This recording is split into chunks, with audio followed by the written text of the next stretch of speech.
Yo, what up, Pro Wrestling Junkies? We are here with one-time ECW TV champion for a hell of a long time, two-time ECW tag champ with Sabu, one-time WWE champ, multi-time other champ, current Impact Wrestling superstar, the whole effing show. Rob Van Dam, how you doing today, sir? Doing excellent, sir. How about you? We are doing great, and that is what's that painting in the background there? It looks amazing. This is That's not a painting, that is a that's picture. that that's correct. Although I'm not sure that the Simpson character is that might be drawn. We would hope so. How's everything going on with Impact Wrestling, and how you keeping busy nowadays? Dude, everything's going great. You know, we're doing our TV in a empty studio in front of black walls. You know, uh, so that's a little bit weird because usually there's at least 12 more people in the building. But I'm always keeping busy, dude. I got so much going on. Mostly right now, a lot of my time is spent on my CBD line because that's really growing, and it's like it was one thing to start it and get it out there, but now all the feedback that's coming in is like so great because I'm helping people. I'm helping people live better quality of lives. So that's amazing. Spend a lot of time growing that business, and then I have I have some of the stuff I've already announced. Some stuff I can't announce yet, but we've recently announced a couple of clothing line collaborations, a video game with Virtual Basement coming out next year, SRG, which is a card game, whatever you call that, and esports team as well. A lot of stuff Awesome. going on. Yeah. Awesome. All right, well, we have a lot of guys and gals here, so we'll get right into it, and we'll bring on Hunter first. Hunter, what's up? Hey, what's up, RVD? What's up, Jacob? What's up? What's up, Hunter? How are you? Good, how are you? I have a bit of a question that can be multi-answered. Who is your favorite opponent that you faced against in ECW, WWE, and TNA or Impact? Okay, let me break that down. Well, in ECW, I loved wrestling with Sabu, of course. Jerry Lynn, of course. Uh, those two are really neck and neck. You know, if I had to choose one match that stood out that to be a perfect showcasing, maybe an RVD Jerry Lynn match because of the competitive spirit that came out of that. But definitely wrestling with Sabu is up there. And in WWE, I liked working with Rey Mysterio, of course Jeff Hardy, and then that when I wrestled John Cena, that was my crowning moment because that was for the ECW spirit and for everything that I stood for versus everything that guy stood for, and so that was just a very unique combination of energies. It was awesome, definitely my best. TNA, I got to wrestle Jeff Hardy there as well. Oh, yeah. I really enjoyed wrestling AJ Styles because he's so good. We never really got to have like a classic match, I don't think, but always enjoyed wrestling him, and I wrestled Jerry Lynn and Sabu in Impact as well. Also, I would add a match that's unique to what was TNA would be Abyss. I had a match or two with Abyss that, the thumbtacks, barbed wire, that were pretty off the hook and stand out amongst all my excellent matches. Right. Thank you. Thank you again. You Thanks, got it, Hunter. Hunter. All right. Yep. See you guys. We will go over to Emily and Danny. Hey, how's it going?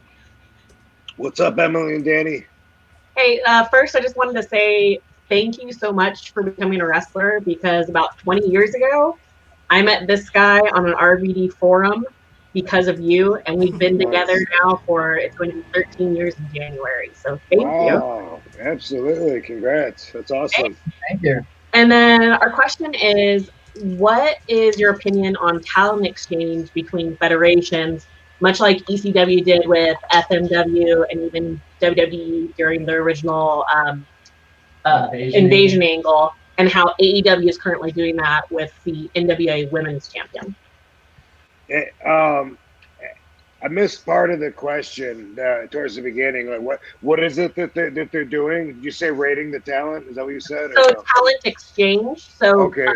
Currently, AEW is bringing in the NWA Women's Champion to fight there for the title. And it's happened with a lot of other federations, but now we're really seeing it on TV again. So I just wanted to know what your thought on that is, if you think that more places, like say WWE, for instance, should be more open-minded to that talent exchange. I think that's super cool. Back in the territorial days, they would do that. Wrestlers, you wrestle on a territory until you go through a program, and then you kind of like move on to the next territory. I think it's good to interchange and get, help the other companies out. It's just what makes it difficult in the industry is it's hard to make a horizontal move, So in other words, if you're a company on TV that everyone's talking about, but then when you're in Fort Wayne, Indiana, if you hook up with like a local promotion that's there, then what does that do for you? Being the big promotion, probably nothing. The other promotion, it helps them out big time, of course, but you have to be careful of that. Like WWE, they did something which I thought was unheard of, but it was last year, I guess, maybe 2 years ago in the UK. Hunter actually appeared at a UK show. This promotion that I used to wrestle for over there, the guy's name was Lionheart. That was like the top guy. And he ended up, just like a lot of my friends, he ended up hanging himself. Like that was last year, like out of the blue. It was crazy. But I remember seeing the pictures of Hunter over there, and then they have their UK brand that they were trying to co-promote or whatever. And I thought that's really cool, but it's hard for them to do anything and not be a step down. You know what I mean?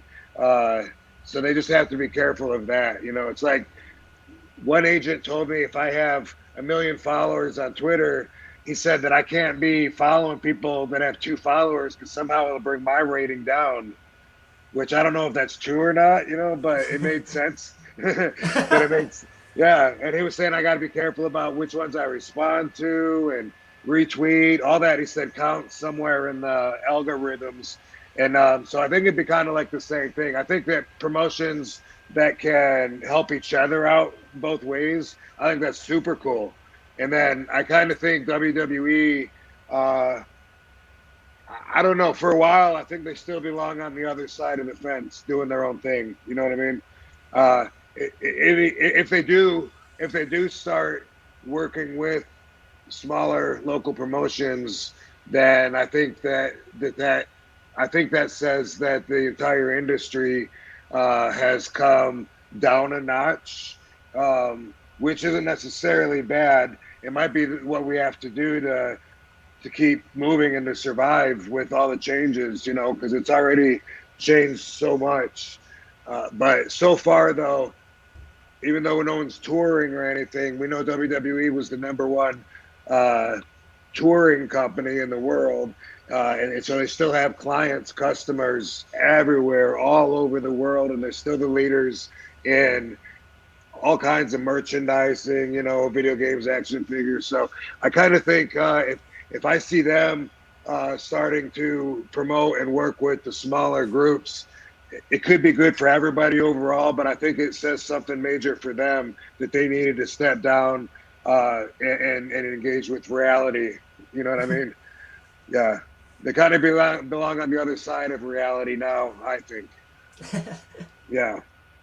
Gotcha. Thank you so much. Really appreciate it. Thanks, Emily. Thanks, Danny. Rob, you kind of touched on it earlier with ECW One Night Stand versus John Cena as being one of your crowning moments. Yes. What's going through your mind? Like, you're in the ring, he's coming out. That atmosphere had to be one of the craziest atmospheres you've ever been in. The fan throws the shirt back in as well. What's kind of going through your mind at that moment? I mean, I'm confident because I know these are my people. So it feels really good to have all that energy on your side.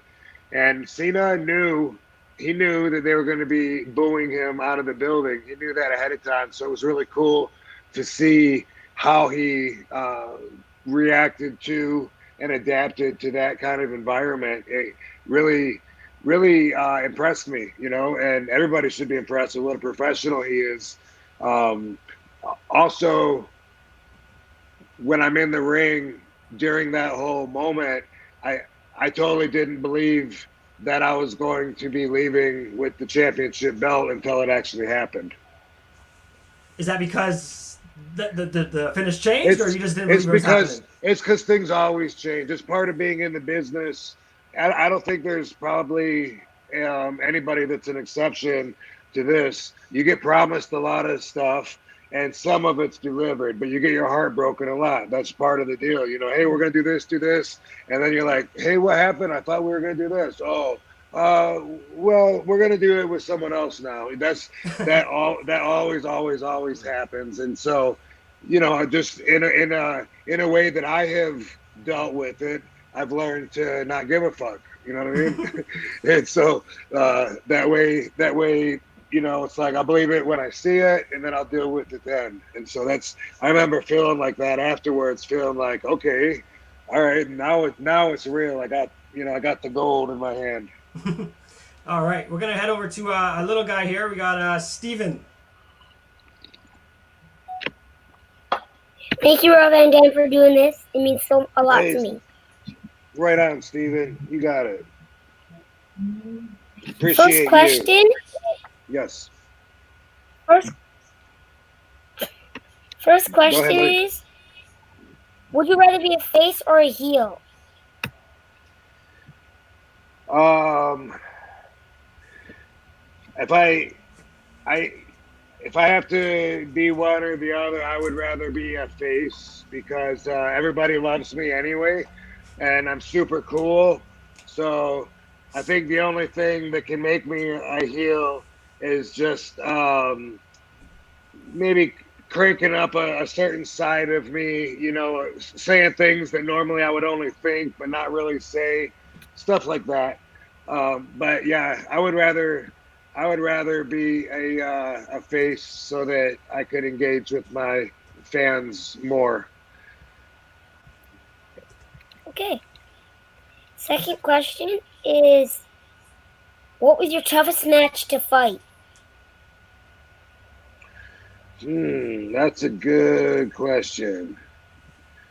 Toughest match to fight. A few come to mind. I think about a stretcher match that I had with Sabu way back in Hardcore Heaven in ECW. In order to win the match, we had to put the other guy on the stretcher and make sure that he couldn't get up until they rolled him all the way back to the dressing room. So at the time, I remember thinking that was definitely the most difficult thing that difficult, challenging, and roughest match that I've had to do. But it's always rough being in there with guys like when I'm in there with like Brock Lesnar. He's as strong as like 10 people, So so it's really tough. And like Big Show is so big. Like you have to be a really good athlete to be able to jump up and kick Big Show in his face. So it's always a challenge. It's a challenge to go after a championship, and then once you get it, it's a tough challenge to keep it. Wow. Yeah. Okay. Last question is: what's your favorite match to fight? My favorite match is a hardcore match. Um, Extreme Rules. That's where I shine the best because I like to be creative and I like to think outside of the box. And a lot of times the rules get in the way. Usually a match, if it's a ladder match or Extreme Rules match, usually it's the same as far as anything goes. I like it when I can kick the chair. I like it when I can fight through the crowd sometimes, and I don't have to worry about getting counted out of the ring. And also, I think to do those kind of matches, you have to be tougher. And so I think that I've always excelled in hardcore matches because I always out tough my opponents because I'm very durable, and that's one of my strengths. Whoa. Hardcore all the way. Cool. Thanks, dude. Good talking to you.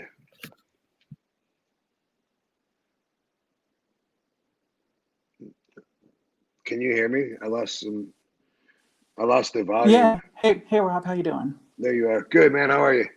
Hey. Yeah. Hey, Rob. So mine Hey, isn't really there a you are. wrestling. Yeah, I'm here. Hi. It's not really a wrestling question. So I Okay. remember I was watching an interview in 2011. After, like, it was when you were in TNA, and you had said that you loved helping people, spiritually, mentally, talking about relationships. I don't know if you remember that or not. Well, But my I've said question that is, several times. Okay. okay, yeah. So my question is, I guess, what is the message that you think that you sent to everybody over the last 20 years?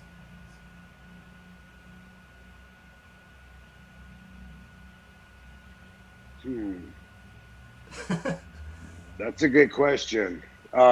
It's hard for me to predict the way other people perceive me or the way that they translate me. I know the messages that I would like to exude, and I'm very conscious of that vibration that I put out in hopes that it will get picked up in a way that I agree with. But I don't know how people see me. If I had to guess, the message that I've put out in the last 20 years, so we'll go back to 2000, between 2000 and now. I maybe, hopefully, everything's within reach. Last 20 years, I've been on TV, on top of the world. But at the same time, most people tell me that they're surprised at how cool I am, how level, how down to earth I am, how genuine. That's true because I'm just like one of you guys.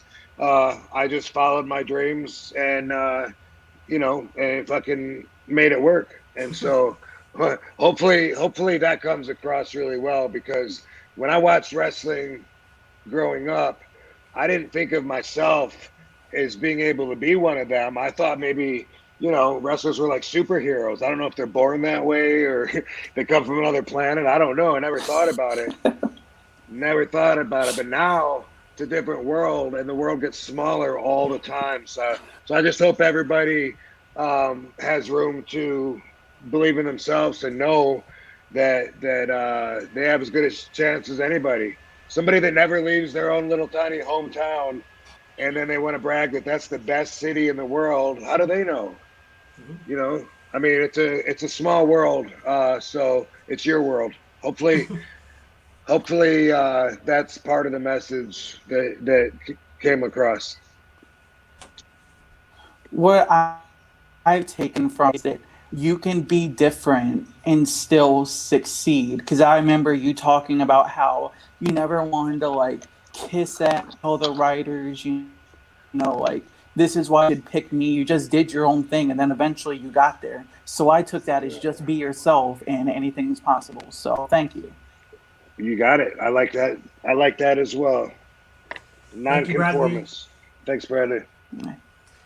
RVD, you talked about the many business ventures you are in, of course. One I recently see pop up on my radar is your celebrity slot machine. Yes. How did that come about, and what's your take with that?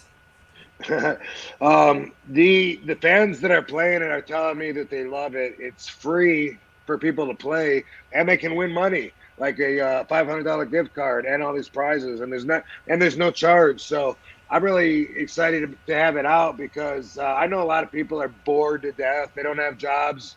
They don't have any hope even coming while this pandemic is still going on. So I think it's really cool that I'm able to have so much going on that's all for the entertainment of the fans. The Celebrity Slots is a phone app, obviously.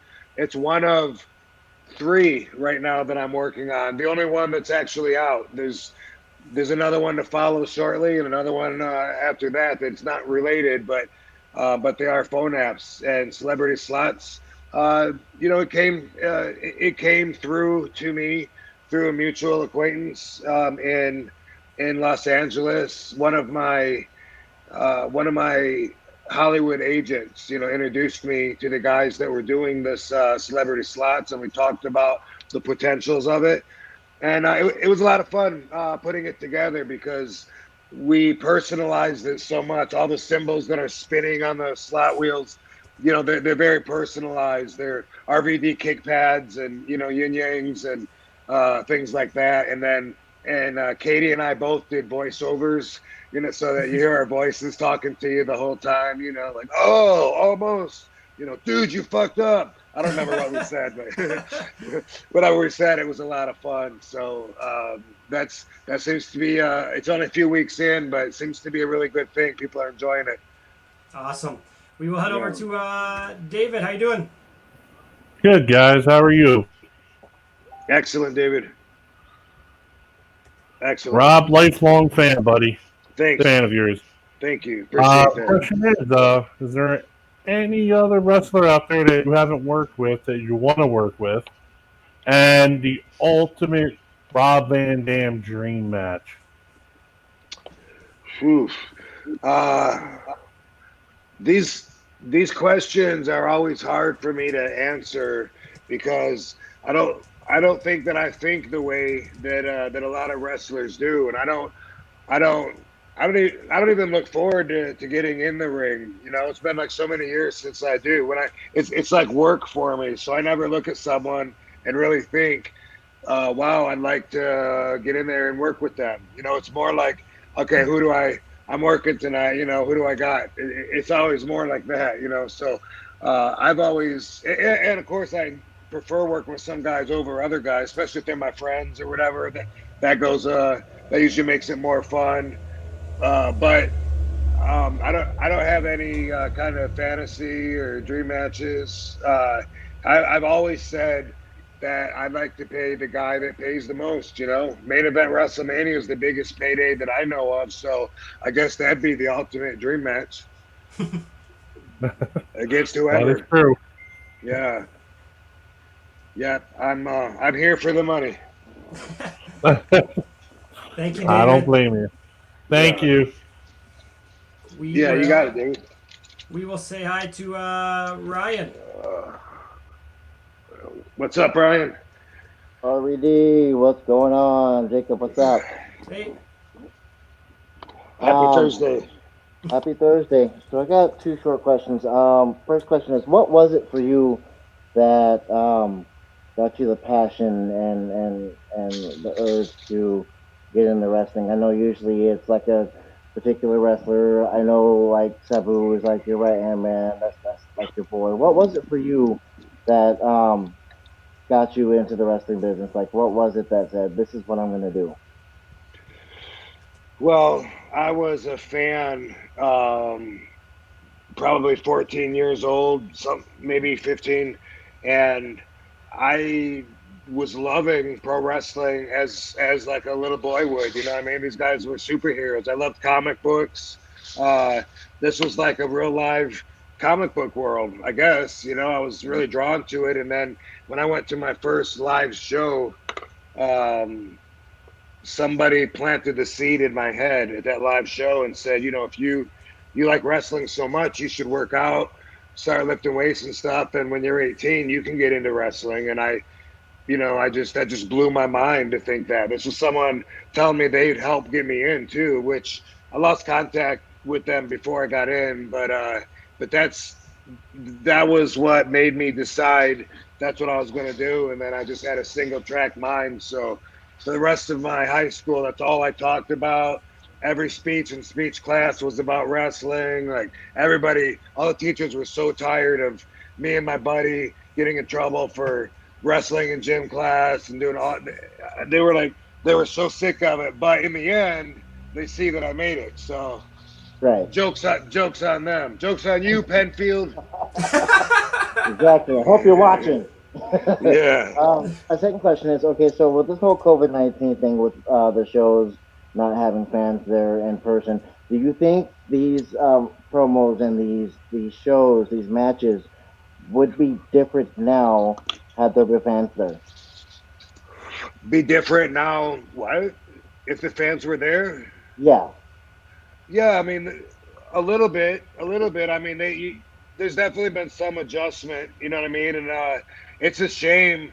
I've wrestled so long that I kind of can guess, you know, how the crowd would react. Like before my match, when I'm visualizing being out there, I visualize the energy in the crowd when it comes up and does it and goes down and all that. It'd be hard to learn in this kind of environment or be young and inexperienced and try to figure out really what works and what doesn't when there's no crowd reaction at all. It's an empty room. So from that respect, so it makes it a little bit rougher.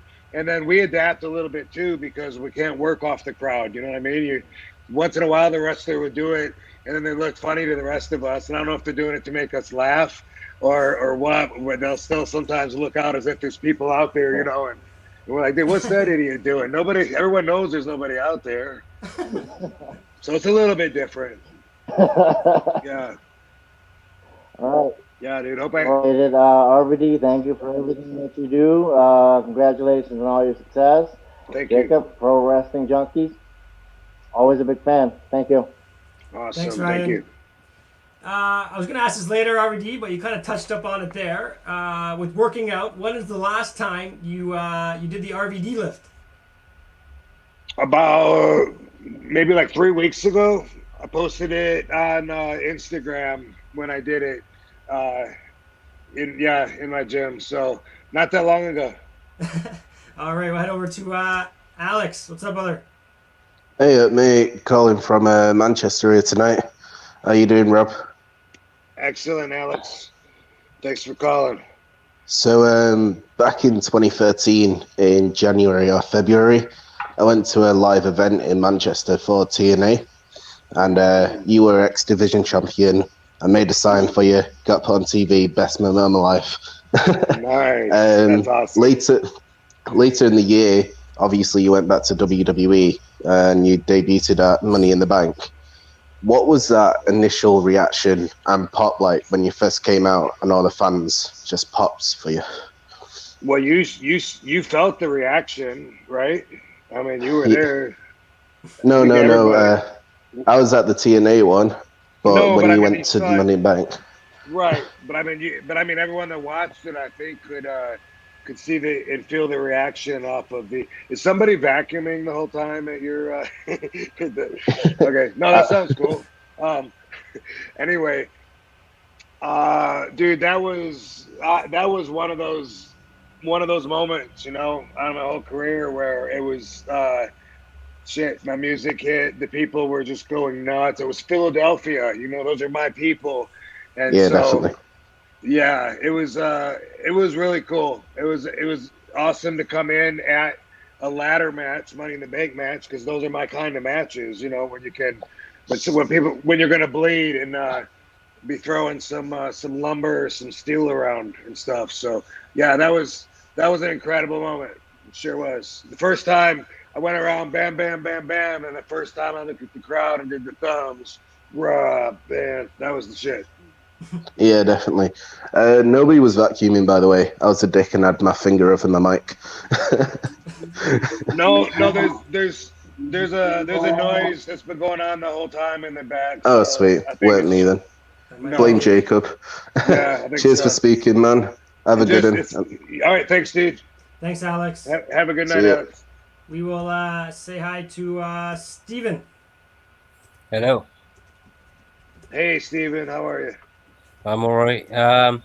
My question is, do you like watch like WWE and AEW and stuff? And if you do, would you consider like going over to AEW or going back to WWE sometime or something? I do watch them sometimes. A lot of it is to try to help Katie. You don't hear that, Jacob? I don't know if it's a I fan. don't. I Okay, don't hear cool. nothing. Let me. Okay. I'll go like this in between questions.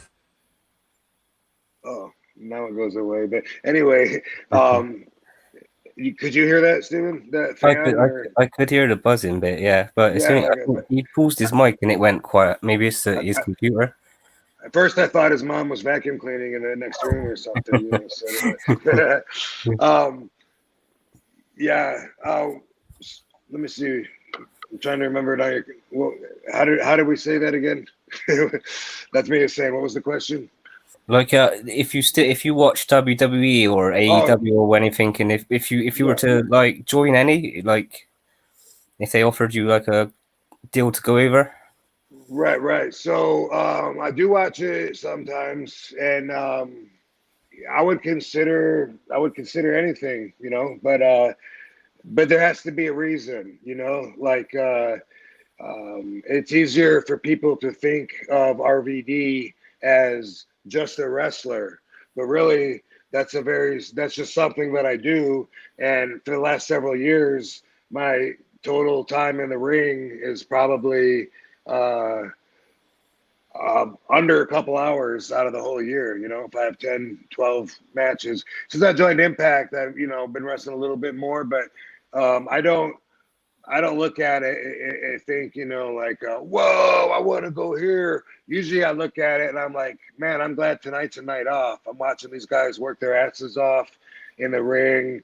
And I'm just thinking like, oh, I'd be so winded right now. And I'm watching, everything come together. And it's cool that it is, but, it would just be a job offering and nothing else at that point, so that's how I've been since like 2001, I guess, since then. So it's like some people say you should go to AEW because you and this guy would have a good match. Like, dude, I don't give a fuck. I have good matches with everybody. Yeah. I definitely would consider it. And I'm actually going to be working with WWE on a couple of projects that we haven't mentioned yet. All right, that's cool. Yeah. All right. Well, thanks for speaking to me. Right on, dude. Have a great night. Thank you very much. Cheers. Thanks, Steven. We will say hi to Mike. Mike, your mic is muted. Let's try that. Mike. Thanks for doing this, Rob Van Dam. Got you, dude. Right Lifelong fan. We used to have to stay up at like 2, 3 a.m. just to catch ECW on public television. So. Yeah, where at? Northwest Indiana. Oh, okay. Right on my end of the country, where I'm from. Nice. So I really have 2 questions. Yep. First question is, if Rob Van Dam could go back in time to any point in his career and talk to younger Rob Van Dam, where would you go and what would you say? Good question. I got one more if there's time. Just one more fun one after that. Okay. I think that well, I'll go with this. I go back to that night in 2006 when Sabu and I were driving down the road, and I got pulled over in Hanging Rock, Ohio, with 18 grams of marijuana in my car, and had to drop the ECW World Championship and WWE World Championship. I would go back to just before I passed that cop and say, Rob, dude, slow the fuck down. All right. That makes sense. All right. My other question is, at one point I saw an interview with you online. I forget which company it was that did it with you, but you played a game called Pick a Hand. And you named off some different people who could pick a hand. Who is the last person that you interacted with that could pick a hand? Oh, well, you wouldn't know him. It would be somebody. It would be somebody at a bar that fucking pushed me to that point. They just come up and try to fight you in the bar like that? No, they just they don't know, for some reason they don't think I'm gonna fight, and they think that they do things that fucking drive me nuts, and I just get to a point where I'm like, dude, get the fuck away from me. Sometimes it comes with a headbutt or something, you know. But to answer your other question, a little less cop out ishy. You know, when I went to WWE, that whole time of my career and my life until like I'd say 5 years ago or so, roughly. When I think before that point, I think that my mindset was like almost adolescent. Like when I was in WWE, I was still like a kid. You know how they say if people get into the entertainment business when they're children, they never grow up. You ever heard that or no? All right. Well, anyway. Okay, so, but I mean, I got in right out of high school, and then when you're, you know, and then when I'm on the road, it's like I had a wife at home that's taking care of the washing the dishes and or the laundry, and I'm just out there able to wrestle and travel and live my life. But through that whole time, I feel like, you know, like I hadn't grown up. I hadn't really lived. I haven't felt a lot of emotions that I think you have to really feel in order to grow up. So I would go back. And I would say something to my young, competitive-minded RVD self, because I looked at everybody, you know, like competition, and maybe I had to get where I got, but it was so much, you know, that in the dressing room I would look at everybody, you know, like fuck that guy, I'll kick his ass, fuck that guy, you know, and that's really how I felt, you know. I didn't want to be around them guys, and now I don't feel like that, you know. I don't look at it like competition. I don't think that I have anything that they want that I'm not willing to give them. You know, I don't mind giving everyone the TV time. Shit, I'd rather have a day off and get paid for it now. You know, and so because of that, I have a lot more room to love a lot of my brethren, my peers. Someone in an interview recently brought something up, and I hadn't thought about this in years, but I think he was right. And he said that somewhere he got a story that I had one of my first pushes in WWE was stopped because Hunter offered to help me with promos, and I pretty much told him to fuck off. And I'm like, God, that sounds right. Like I think so. It was so long ago, but I think, you know, I didn't really say fuck off, but I mean, instead of being. I should have, you know, let him help me, but instead I was like, I was feeling the stresses of adjusting to the political machine there, and I already had like there was Paul and there was JR, and they were both pulling on my arms trying to get credit for bringing me in, you know. And well, I do this for you, you know. And JR would say, well, can your buddy Paul do this for you? I got you, you know, more money on your merchandise. And then Paul would say, I got you this match because they wanted to do this with you. And it was like, it was driving me crazy. And I didn't want someone else to say that they helped create me or whatever, because, you know, I was very headstrong, stubborn, and maybe overall for the best, but in some of the ways that I say I could have been a little more flexible on it. It probably would have changed a lot of my future path, I'm sure. Great. Yeah. Thanks so much for your time, Ron. Appreciate it. Right on, man. Yeah. Thanks, Mike. Yeah. So, RVD, a thing we do here sometimes, we play a little bit of a name association. So if I throw a couple names at you, just give me like I don't know, want to give me a one word or a sentence. First one is Sabu. Homicidal. Paul Heyman.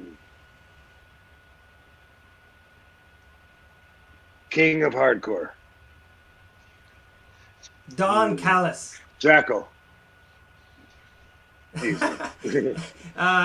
Ethan Page. WWE bound. Wow. And Cheech and Chong. Role models. All right. And we will go over to Steven. Hi, Rob. Hey, Steven. I was going to ask you, when you do the 5-star frog splash, does it hurt?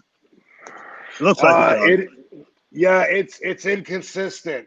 A lot of times it depends on what I have going into the match, because a lot of times my ribs might be bruised, in which case everything hurts when ribs are bruised. Sometimes the more winded I am, the harder I'm breathing, the more it hurts. Sometimes it's just the way I land. And it almost always hurts if they roll out of the way. For some reason, if I miss them and I land splat, for some reason that fucks me up even worse. But recently, I hit Tommy Dreamer with a frog splash, and he was really far away, but I kind of wanted the challenge. I like to fly across the ring, and just by being off a couple inches, when I came down, my face hit him in his shoulder, and one, it knocked me silly. I gave myself a concussion. And at the same time, his arm was fucked. Like his arm was all purple and he had to get therapy and stuff afterwards. Nobody would even know watching it because it looked like I just landed it, but you feel everything, Oh, you that's feel cool. it all. Yeah. Oh, I wouldn't recommend it though, Steve. yeah. Not at my age, anyways. Right. I know. Don't tell All me right. you grew up. Don't tell me you grew up watching me. I see the white hairs. Yeah. I've seen you a couple times. Cool. All right, hey, that's it. Right on. Thank you. Thanks, Steve. Yeah. We will say hi to Joel. Hey, What what's up, up? Joel? Hey. Dude, what's going on, man? Man, I got to share, man. I saw you at the Toledo Sports Arena back in 2001. And you came out, you greeted the fans, dude. I mean, nobody else was willing to come out, but you came Yeah. out right after everything. Oh, dude, we all loved it. I got an autograph. It was amazing. So thank you, man. Hey, that sounds like some shit I'd do. Heck yeah, dude. Heck yeah. And man, dude, when I was younger, man, I would always get in trouble because I would wait up until 3 a.m. Because ECW would air at 3 a.m. on our Lima station. So that was amazing. Good memories, man. Thank you. Yeah, dude. So my question, dude, is what is your most best title run? What's the thing, the title run that gave you the best memories that you just love going back and looking at footage at? Tell me, dude. Well, nothing makes me go back and look at footage of myself, like dude, I'm 49. I've seen myself enough, I walk by the mirror and I don't even need to look in it normally. You know what I mean? It's like, I don't know. I think like on the road to wisdom, I think you get more comfortable, more secure with yourself. Then you come to a point where you stop giving a fuck about what other people think about you, and then eventually past that, then it's I don't even enjoy watching myself. I don't like my own voice. But having said that, see, I'm a normal person. I mean, listen to this. What happened to my voice? I don't even know. I didn't used to sound like this. When I do see old shit of me, you know what? I didn't sound like this. I did see something, when I was like, "You're gonna get what you deserve, Scotty Anton, of that Terminator." Like I had like a pre-pubescent voice back then or something. I don't know. Hey, but did you say Toledo Speedway? Toledo Sports Arena, man. Right. Okay. Because my very first match in 1990 was at the Toledo Speedway. And I'm sure you don't know about that. It was a small show. The original Sheik had a show. It was supposed to be outside, but it rained, and so we moved it inside. And Abdullah the Butcher was there. Ken Patera, Steel Cage. It's pretty cool. Oh wow! I was just a baby. Yeah. Did you say what matches specifically, or you just random matches, or what are we looking the match that you had there at the Toledo Sports Arena was you versus Raven in a hardcore match. Oh, and the special thing about that was that it was right after September 11th. So a lot of people weren't there, but man, you guys put on a show, man. For the people that did show up, man, you guys went all out. It was fantastic, Sweet. bro. Fantastic. Yeah, that's the way I like to do it. Was I the hardcore champion? Yes. You know what's weird? I don't remember that exact show, but on the same loop, I remember like the next night in Valparaiso, Indiana. I don't know why, but I do know why, because I busted Raven open with the trash can, and afterwards, in the back, he was like, "Oh," he goes, "Dude, why'd you have to hit me with the seam?" And I go, "It has a seam." I never thought about it. Yeah, never thought about a trash can having a seam. That was on that same run though. Dude, I'm proud of all the matches that I've done though. I'm glad my matches are available for people to watch, but no matter pretty much no matter how far I go back too, if I look at shit from Las Vegas that no one's even seen before WWE, it was like fucking I was doing all the flips and splits and everything. But I'm proud of everything, but at the same time I don't enjoy watching myself unless I'm trying to help Katie and point out shit or something. That's awesome. That's dude. for you guys. That's awesome. Yeah. One of a kind. I'm awesome. Yeah. Yes, sir. God bless, Thanks, brother. Joel. Later. Thanks, dude. We got 3 more for you, Rob. We will head over to 3 more. Dennis. Hey, Rob, how you doing? Excellent, Dennis. Shit, we lost Dennis. All right, we'll try to get Dennis back in a minute. I don't know what happened there. We'll go to Deidre. Deidre. Hello, RB. Deidre, how are you? I'm doing good. This has been one of my biggest dreams to meet you. Right on. It's all downhill after this. You just made your dreams come true too early. I have a lot of questions, but I'm going to stick to 2 for the time being. Okay, what you got? My first question is, if you were to come back to WWE today, who would you want to pair up with as a tag team partner? Ray Ray Mysterio, my old tag team partner. That would be awesome.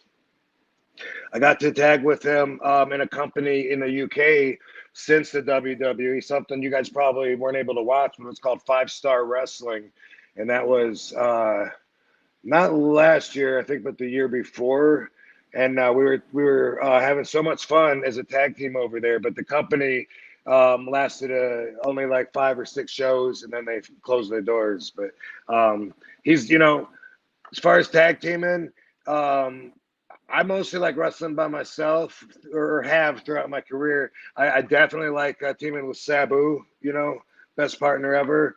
And then Rey Mysterio, Booker T. I had fun with Kane too, but other than that, it's just kind of like an odd pairing up, Sometimes me and Kevin Nash, we saw that night after night we were partners, and it didn't even sink in. Kevin said to me one time, "Rob, I think we're a tag team." I was like, oh yeah, maybe we are. We didn't even know, because you show up and you look and see what I got, and it's like, oh, hey Drita, me and you are wrestling, this guy and that guy, and so that's usually how it is. But Rey Mysterio, because I know he's still there for sure. Wow. My second question was, if I were to become a wrestler, besides charisma and stamina, what else would you need? Whoa, combination of so much physical ability, durability. Obviously, did you say passion? You said passion. No. Well, you have to have, above average, beyond status quo skills, and very, very disciplined and tough mindset. There you go. Wow, that's a lot. Yeah, hope I answered your question. Thanks, Deidre. Thank you. Nice to meet We you. will, you too. We will head back to our buddy Dennis. Don't kick me out again, man. No, sorry about that. Whatever happened, sorry. Yeah, well, I would if I didn't get booted out. So, but let's try again. All right. So, real first off, I wanted to share a little story. I met you back at the Gurney Mills Mall in Gurney, Illinois, about 2 weeks before you showed up with Tommy Dreamer on Raw, and I wanted to show you the picture that I took with you. Nice. Yeah, that's a 21-year-old me. So I'm looking at myself, realizing how I'm sad at how young I looked back then. I think you turned out all right. Well, thank you. I appreciate that. So I got a couple quick questions for you. My first one is, you've been everywhere. You've pretty much done everything. Is there anything left on the bucket list, wrestling bucket list of Rob Van Dam that you have not done? One thing comes to mind. Retirement match. Okay. That's something I haven't done. Yeah. Maybe retirement tour, but even that one's going to end with a retirement match, right? Besides that, no, I don't, I don't have all those things that I just told Deidre she needs. I don't really have the passion anymore. It's I enjoy doing it because I'm a show off, and it's what I've done. Probably since you guys were born. I've wrestled for generations. It's what I do. But it's not. It really isn't what I'm all about. And it's easiest to think of us as fictional characters. That just want to wrestle, and. And like, just you probably just have to hold him back and put him in a cage. He wants to wrestle so bad, and because of all that, yeah, that's one. I'm gonna stick with my answer. One thing that I haven't done that I think I would look forward to someday.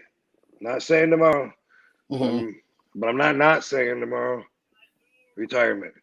Awesome.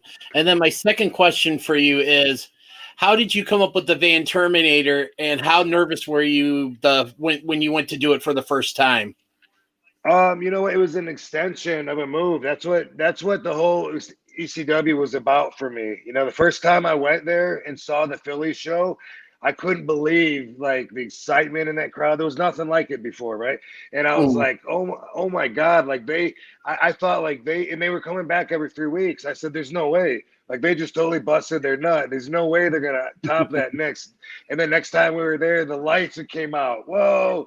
And then it came out and Sabu was the ring or whatever. I was like, oh my God. And Paul was always able to top himself. And so that's the spirit that I took. I used to run and I would dive over the top rope and do like a helo to the ground. Then I put a chair. Then I put a chair there. I don't even know if fans were noticing. I jumped over the chair and top rope. Then I put 2 chairs there.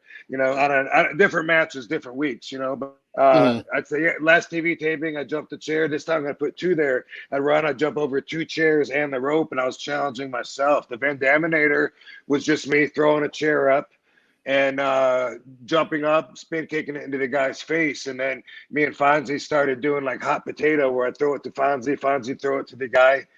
I crotched the guy on the top rope, and I would jump off the top rope and kick him, and Fonzie would hold the chair over his face.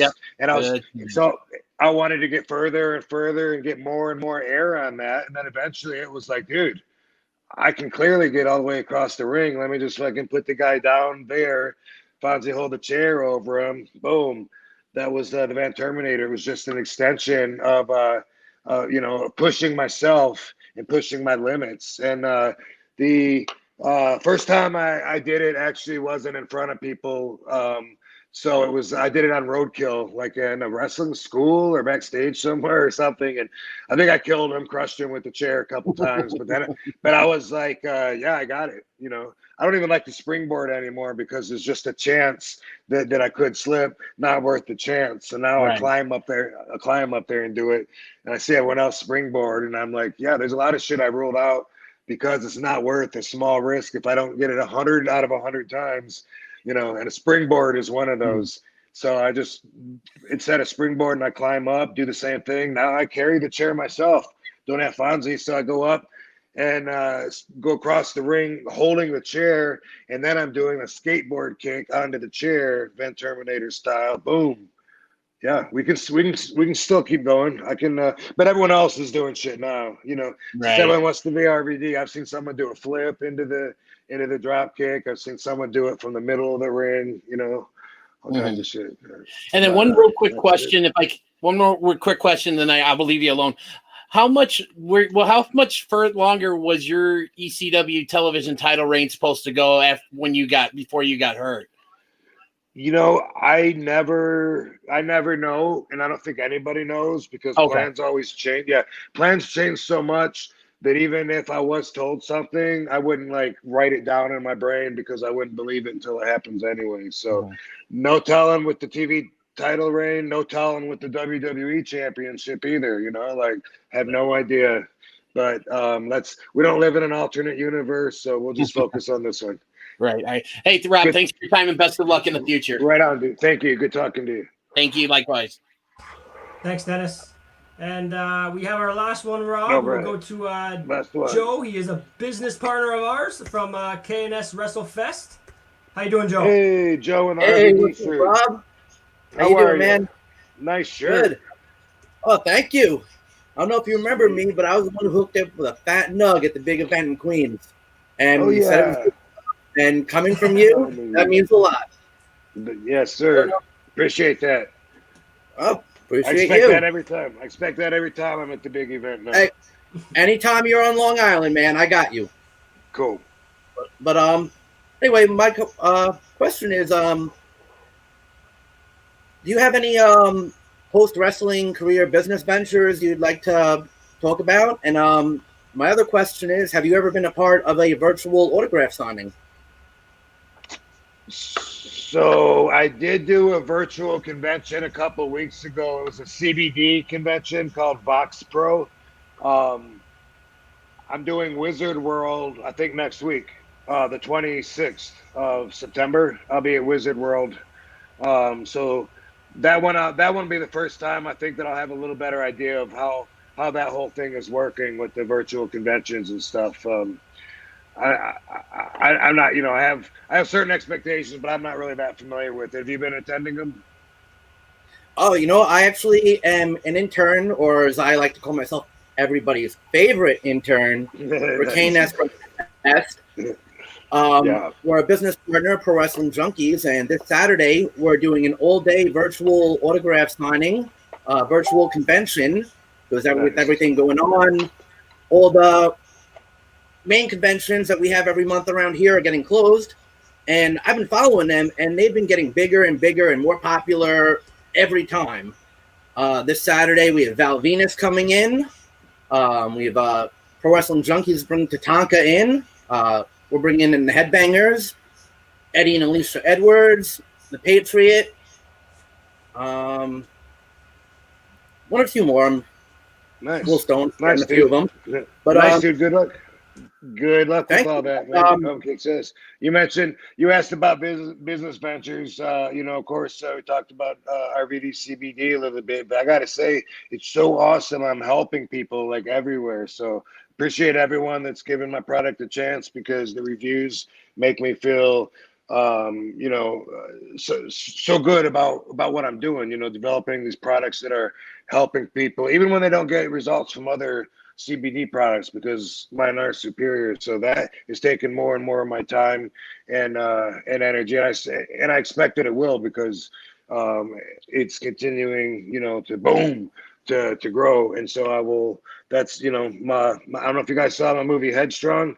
I talk about concussions on that. Headstrong on Amazon, documentary on RVD if you don't know about it.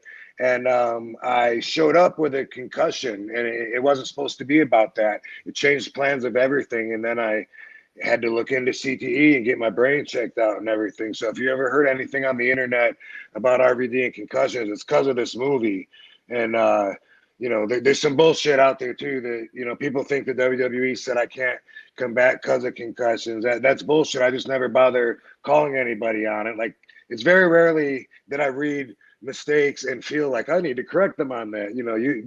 When I read shit about me, there's usually one or two things that's not correct, and I just laugh and say, well, if people believe that, whatever. But my movie helped so many people that either had concussion symptoms themselves, even depression, and it became like a mission of mine to find out what we can do, because a lot of my peers, commit suicide or overdose from opiates, from depression, from concussions. And that's what got my interest down the pathway of CBDs, because the plant does hold the cure. And we're just looking at it. There's 100 cannabinoids in the marijuana plant, and we're looking at 4 or 5 of them now. The more we study it, the more we're going to have. And it's already amazing what they've learned, what it can do to help out. So that's really why I started RVD CBD. And and I'll be continuing to work with scientists and the best people in the industry to come up with products that are neurologically beneficial. I don't have that product out yet. I got the best pain cream.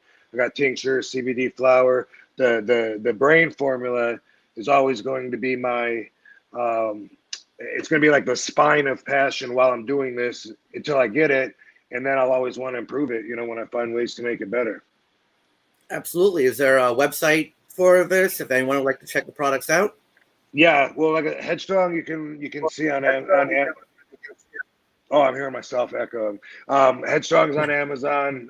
Headstrong RVD.com has some info about it, but RVDCBD.com is where you go to get the best product, and that's something that you're going to hear me talking about for a long time because, as I said, it's growing, and we are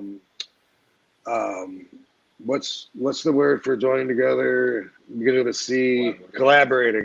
We're collaborating with a lot of different projects, which is how some of the stuff we've talked about came up. The video game, for instance, with Virtual Basement. Lots of good stuff, dude. Appreciate you guys giving me the chance to talk about it. Oh, thank you for coming on. Hopefully we can bring you in for a virtual signing one day. I'm telling you, it would be huge. The fans would love it. Cool. And I love the fans.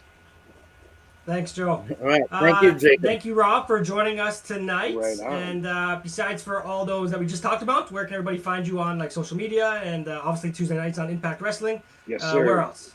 Impact is on XS TV on Tuesdays, and you can find me everywhere at The Real RVD. Awesome.